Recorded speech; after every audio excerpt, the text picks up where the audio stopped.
Welcome back to the deep dive. We're digging into something lots of people seem to be asking about. Revitalize your strength. Top collagen foods to combat weak legs and tingling hands. Yeah, it sounds like maybe just eating certain foods could fix things, right? Exactly. But when we looked into our sources' research papers, expert analyses, it turns out the story is, well, a lot more complex than just a food list. Definitely. It takes us down a path looking at neurological health, muscular function, much deeper stuff. So our mission today for you is to really unpack what your body might be signaling with weak legs or tingling hands and explore the evidence-based steps you can actually take, not just the latest trend. Let's do it. Okay, so first off, our sources hammer this home immediately. Weak legs, tingling hands, these are serious medical symptoms.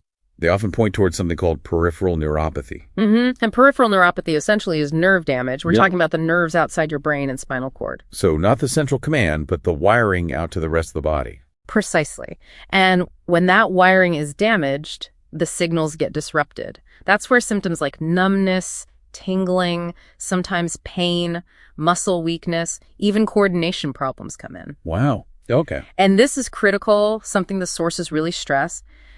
If you're experiencing this, you absolutely need a proper medical evaluation. You need to find the root cause. Because it could get worse if it's not diagnosed. It absolutely could. Ignoring it isn't the way to go. Right. So if it's often peripheral neuropathy, what's causing that? Yeah. The sources seem to suggest it's not just one thing. Not at all. It's incredibly diverse. The most common cause actually is diabetes. Over half of people with diabetes experience some form of it. Okay. But then there's chronic kidney disease and, really importantly for this topic, nutritional deficiencies. Oh, okay. So diet does come into it, just maybe not how people expect. Exactly. Specifically, the B vitamins are huge culprits here. B1, B6, and especially B12. B12. I've heard about that one being important. It really is.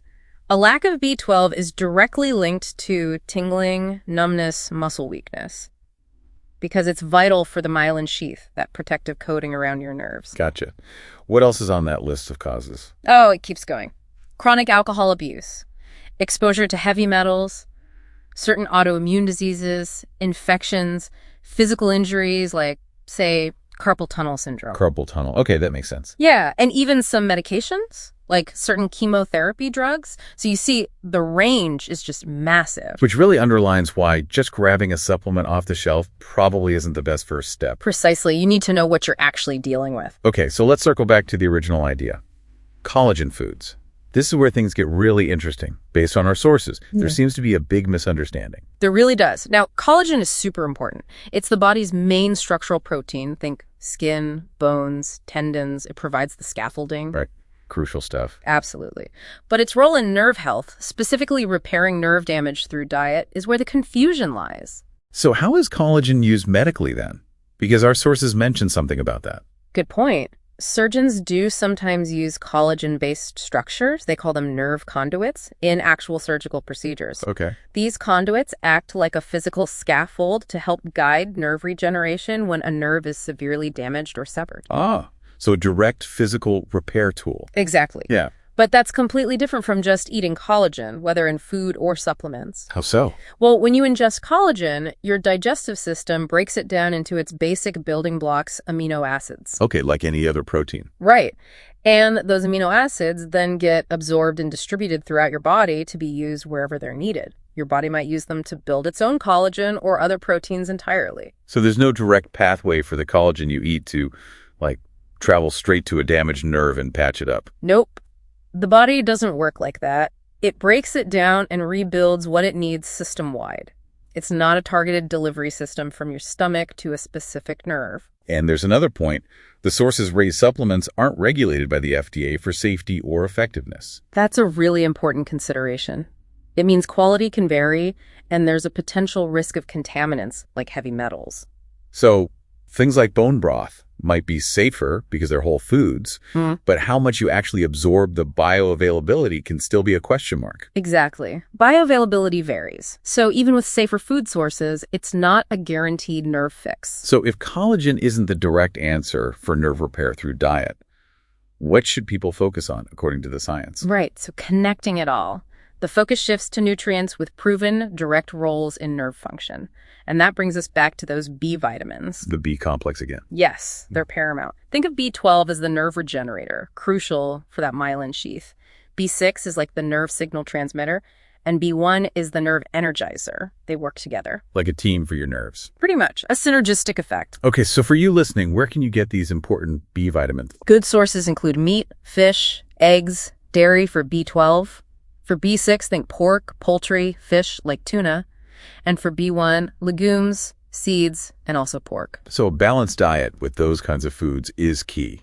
And what about making your own collagen? The body does that, right? It does. And for that, it needs helper molecules, cofactors. Vitamin C is a big one, plus minerals like zinc and copper. Interesting. So supporting your body's natural processes is also important. Absolutely. And it's not just diet. Our sources really emphasize a holistic approach. Like exercise. Yes. Regular activity, a mix of aerobic, strength, flexibility, balance work is great. It improves circulation, helps manage blood sugar, which we know is linked to neuropathy, and can prevent falls if balance is an issue. And managing underlying conditions seems crucial too. Definitely. If diabetes is the cause, managing blood sugar is priority one. Avoiding things known to harm nerves, neurotoxins like excessive alcohol or smoking is also really important. It sounds like a whole body, whole lifestyle approach is needed. That's the core message. Combining a healthy lifestyle with professional medical guidance, getting that diagnosis, understanding the specific cause for you is the essential first step. Then working with a doctor on a targeted plan. Exactly. So wrapping this up, it's clear that weak legs and tingling hands are symptoms demanding serious attention, far beyond just looking for a quick collagen fix. Yeah, that journey to, revitalize strength isn't really about one magic food. It's about being thorough. Yeah. Get the medical diagnosis first. Then focus on that nerve-supporting nutrition, especially those B vitamins plus exercise, managing your overall health, your lifestyle, the whole picture. It's about understanding the signals and responding comprehensively. So thinking about all this, what really stands out to you from our deep dive today? And maybe consider what you might discover by truly listening to your body's signals and not hesitating to seek that expert medical guidance when something feels off.